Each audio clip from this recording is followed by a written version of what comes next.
নমস্কার, শুভ সন্ধ্যা। কেমন আছেন বন্ধুরা? আপনাদের আমার উপর কিঞ্চিৎ অভিমান হয়েছে আমি জানি, কারণ কয়েকদিন পর পর কবিতার এক্কেবারে ছোট্ট ছোট্ট অংশ শুনিয়ে পালিয়ে যাচ্ছিলাম। তাই আজকে রবিবার সন্ধেবেলায় একেবারে সেজে গুজে সম্পূর্ণ কবিতা নিয়ে চলে এসেছি। এবার অভিমান করে ভালো মন্দ যাই লাগুক না কেন, সেটা কিন্তু মন্তব্য না করে চলে যাবেন না, কেমন? যেমনই লাগুক সেটা আমাকে জানাবেন মন খুলে। তাহলে আজকে কবিতাটা শুরু করা যাক। আজকে আমি শোনাচ্ছি শঙ্খ ঘোষের লেখা কবিতা বাবু মশাই। সে ছিল একদিন আমাদের যৌবনে কলকাতা, বেঁচেছিলাম বলেই সবার কিনেছিলাম মাথা। আর তাছাড়া ভাই আমরা সবাই জেনেছিলাম হবে নতুন সমাজে চোখের সামনে বিপ্লবে বিপ্লবে যাবে খোলনলিচা পাল্টে বিচার করবে নিচু জনে।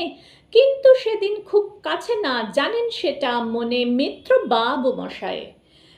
বাবু মশাই বিষয় আশায় বাড়িয়ে যান, তাই মাঝে মধ্যে ভাবেন যাদের নুন আনতে পান তাই নিত্য ফুরোয় যাদের সাধাল্লাদের শেষ তলানিটুকু চিরটা কাল রাখবে তাদের পায়ের তলার কুকুর। সেটা হয় না বাবা বলেই থাবা বাড়ান যতেক বাবু। কার ভাগে কি কম পড়ে যায় ভাবতে থাকেন ভাবুক অমনি দুচোখ বেয়ে অলপ পেয়ে ঝরে জলের ধারা। বলেন বাবু হা বিপ্লবের সব মাটি সাহারা। কুমির কাঁদতে থাকে আয় আমাকে নামা নামা বলে। কিন্তু বাপু আর যাব না চড়াতে জঙ্গলে। আমরা ঢের বুঝেছি খেদি পেঁচি নামের এসব আদর সামনে গেলেই ভরবে মুখে প্রাণ ভরে তাই সাধো। তুমি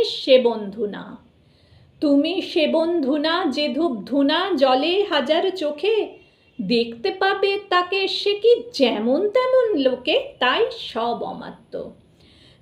সব অমাত্য পাত্র মিত্র এই বিলাপে খুশি।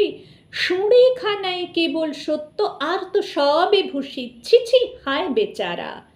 ছিছি হায় বেচারা শুনুন যারা মস্ত পরিত্রাতা। এ কলকাতার মধ্যে আছে আর একটা কলকাতা। হেঁটে দেখতে শিখুন ঝরছে কিখুন দিনের রাতের মাথায়। আর একটা কলকাতায় সাহেব বাবু মশাই।